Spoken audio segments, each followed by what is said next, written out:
Hey guys, Charles Walker here. So, in this video, what I want to talk about is tanks again. And this will be a follow-up to my last video where I talked about tanks in that one and what I really thought makes a tank. And in that, I was talking about really need health and AC.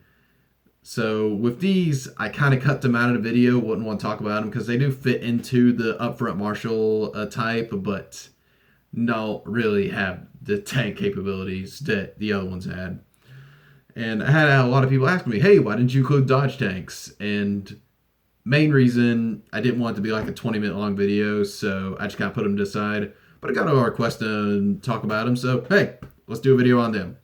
So, let's talk about them. Dodge tanks. What do they mean? When I think of a dodge tank, I think of someone who can be up close, can fight and survive on the front line, but doesn't really have the health to. So what they rely on is abilities, elusiveness, AC, stuff like that. How I usually describe it to my players when I'm talking about a dodge tank or a conventional tank. Conventional tanks are kind of like the old Dark Souls games, like 1 through 3, where you're really meant to just tank things with armor and such and not really go too crazy on the dodging. Turn light through it, as some of my friends call it. While dodge tanks are more kind of Bloodborne, Sekiro-like, you're really meant to dodge, parry, etc.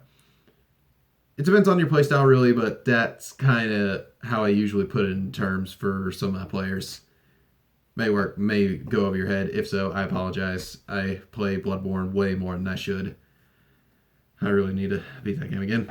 Anyways, now, to talk about my first one, I have to explain it's more the abilities that make them tanky. It isn't just pure AC, because you made a dodge tank based purely on AC, a paladin would be like the best dodge tank there is.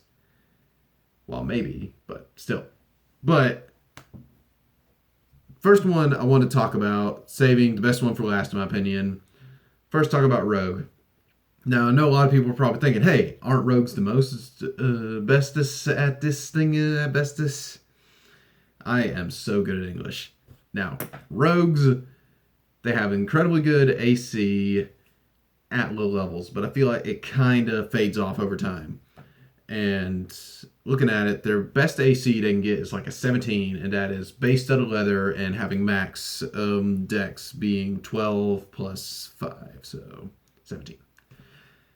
It's good, early level, but fades off pretty quick, so you pretty much have to rely on getting magical bonuses to your AC or magic armor, stuff like that.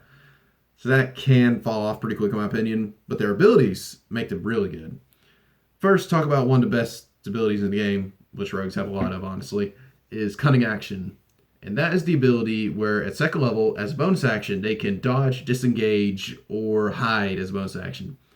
Makes them really slippery because they can get away from enemies, run away from enemies, and hide from them as a bonus action. And most classes don't even use bonus actions, so that makes them really handy.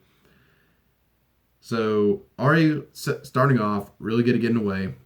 At 5th level, that's where it gets pretty crazy, as they have the ability Uncanny Dodge. And Uncanny Dodge is essentially an ability where you can half damage as a reaction. So once per round, if you get critted or hit really big, you can half it instantly. But the terms on it is you have to be able to see the enemy. That's pretty insane to me because, yeah, it could be the biggest hit in the game, halved, done. So makes rogues a lot more able to survive, especially if you're only fighting one enemy. That makes rogues even greater. And to only add to that, at 7th level, they get evasion, which means literally if they succeed on dex save, they take no damage. If they fail on dex save, they will take half.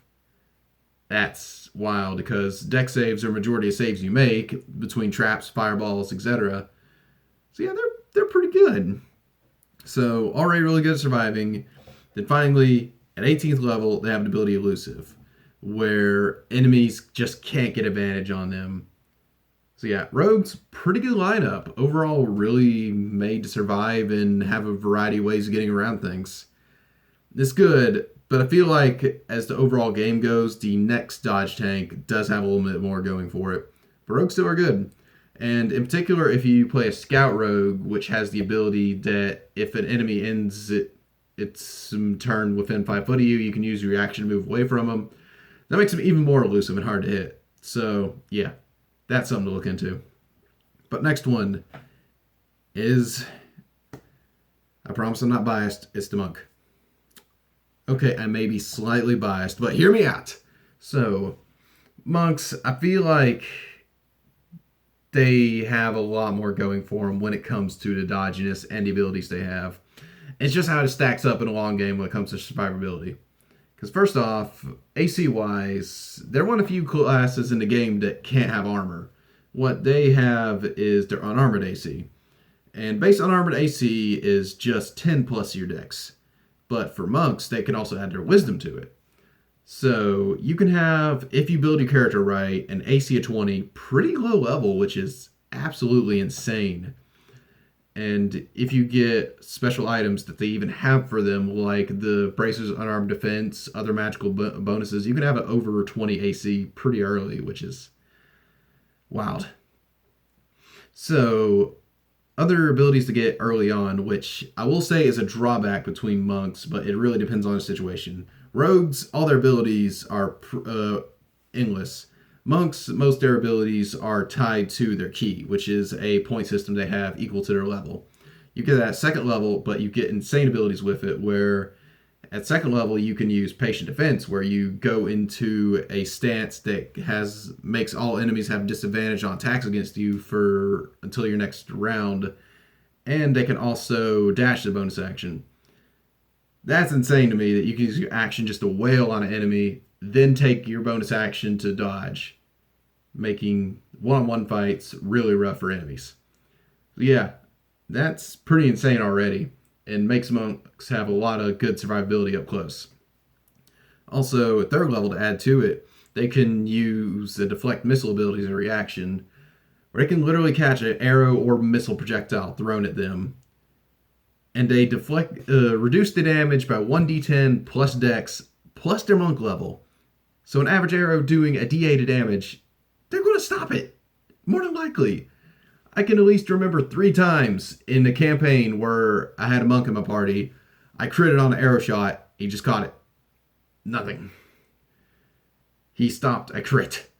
So, yeah. Just, that already has them good at up-close survivability, good at long range. The next abilities give them even more survivability when it comes to spell damage, because they get evasion as well at 7th level. But at 14th level, they have advantage on all saving throws. So they're just hard to take down with spell effects, because at max level they have a minimum of +6 to all saving throws. And it can expend 1 key point to re-roll a saving throw if they think they failed it. So, while monks have a lot going for them, just looking at everything they have compared to rogues, I feel like monks have it a little better. They have the same hit die, so they're kind of on the same playing field when it comes to that. It's more what you prioritize ends up what makes them more tanky in that regard. But purely when it comes to their dodginess, gotta go with monks. Both are great though, and I hope these help you. And that's what I had to say. But final little tidbit, another good option is monks, if you go Drunken Master, part of their Flurry of Blows ability, they can disengage as a free action. So that's another option there, and also makes them even more insane because they can absolutely do like 5 hits, then run away. I just love monks in general, I'm sorry. But that's about it for dodge tanks. I hope this helped you come up with some ideas for it. And there's a lot of options for it when it comes to just making a dodgy, elusive character. So I hope this helped. And yeah, you ever want to see me do a deep dive in like types of characters and builds and stuff, again, just let me know in the comments, because I had a lot of fun looking into tanks and what stacked well against what. And now I'm going to have to probably do a read up on Blade Sing and come up with the spellcaster tanks, which is probably just going to be Moon Druid, but still I can try if y'all want me to. But yeah, I had a lot of fun making this, so you want to see more like this, let me know in the comments. And yeah, that'll be it, guys. We're nearly toward the end of the year. It's pretty insane. It's be probably my second year doing this before I know it. And a big push of mine was to reach 1K for the end of the year. So let's do it. If I haven't said it already, I am going to make a video where I eat all these spicy noodles and talk about fire genocity character ideas as requested by someone in my Discord. So that will be my 1K special. So let's see me get there. Just want to see how far we can get with this. Remember to like, comment, subscribe, share this with your game group, and I will see you guys in the next video. Bye. Thank you for all the support, guys. Love y'all.